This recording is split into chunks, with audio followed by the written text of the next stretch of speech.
Hola, ¿qué tal? Mi nombre es Miguel Ángel Camacho Hernández. Soy alumno de la Escuela Profesional de Derecho del Instituto Universitario del Estado de México.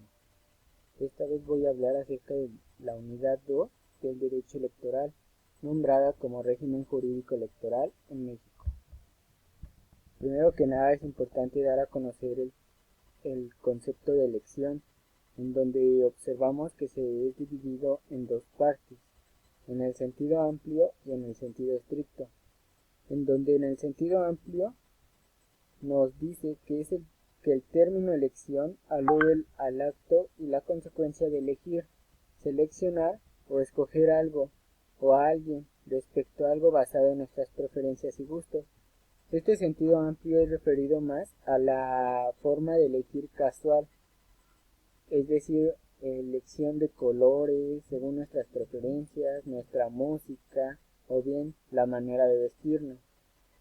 El sentido estricto del concepto de elección es en materia electoral, en donde es el derecho y la obligación que tiene el ciudadano para poder votar y que cumplen los requisitos de la Constitución Política de los Estados Unidos Mexicanos o bien de leyes electorales inferiores. Es decir, nosotros como ciudadanos mexicanos elegimos a nuestros representantes para algún cargo público y que sea de elección popular. Ese es el concepto referido a elección en su sentido estricto. Por otra parte, vamos a ver quiénes son los electores.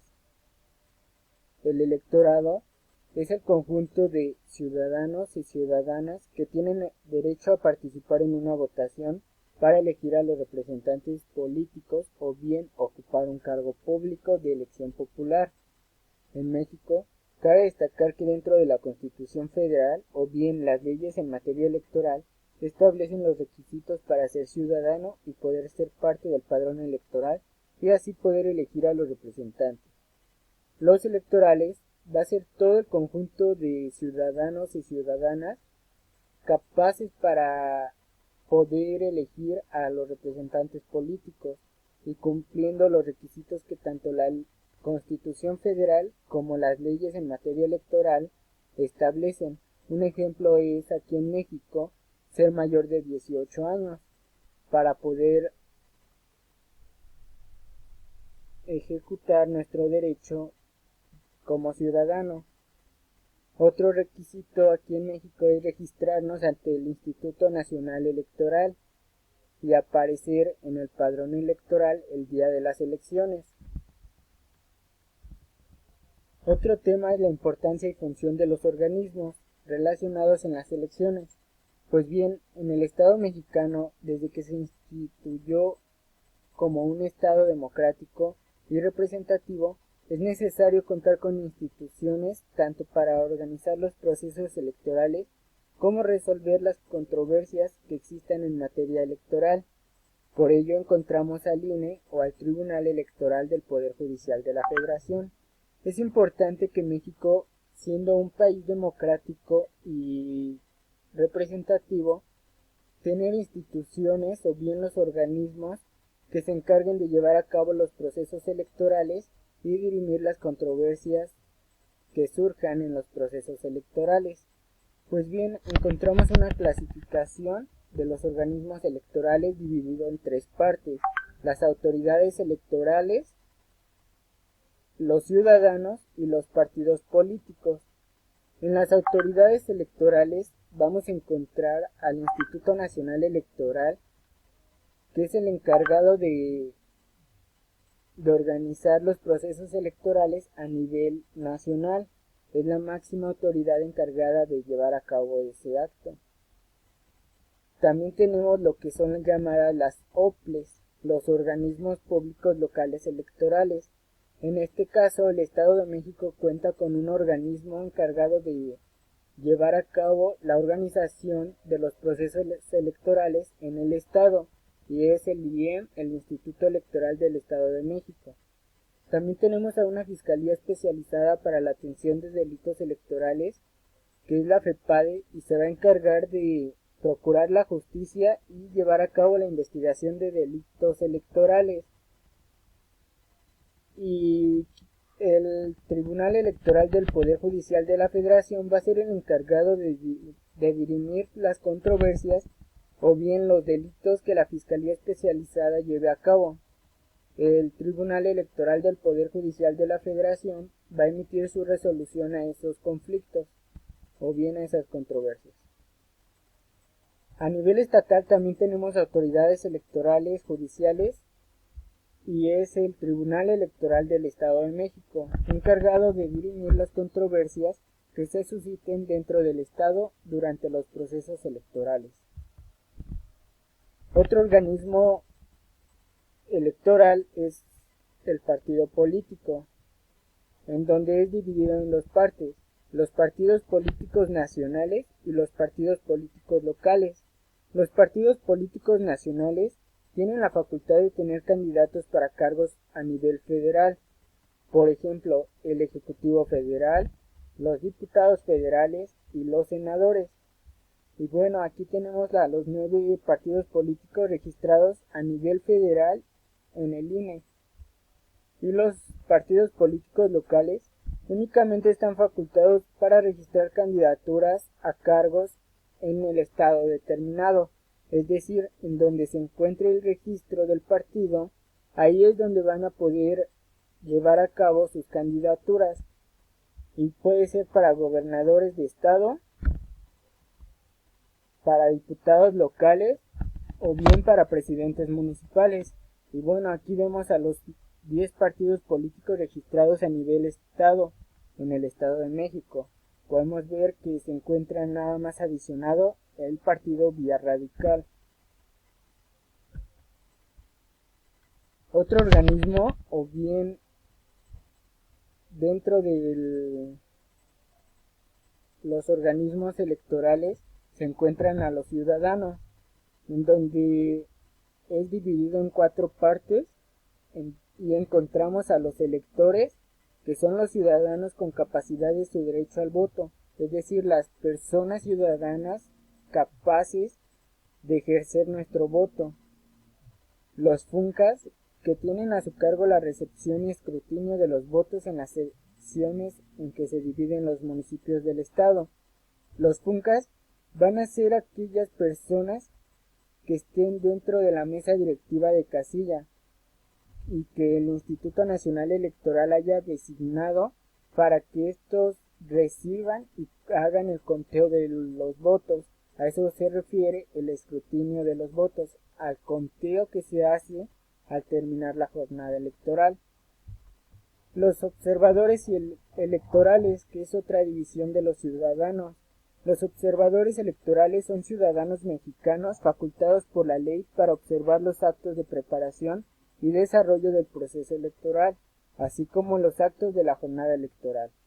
Un observador electoral lo vamos a encontrar el día de las elecciones, o bien durante toda la jornada electoral, que son las campañas o todo eso. Esto para que esa persona observe todo lo que está pasando dentro de los registros y dentro del proceso electoral, que se lleve todo de manera legal o conforme a la ley. Otra división son los candidatos independientes, que hoy en día y desde el 2014 con la reforma constitucional vemos esta figura para respetar el derecho político de ser votados, en donde los candidatos independientes son aquellas personas, aquellos ciudadanos que se postulan para algún cargo de elección popular y que no pertenecen a algún partido político. Los candidatos independientes tienen que cumplir ciertos requisitos que establece tanto alguna ley como la Constitución. Y bien, ¿qué es el sufragio?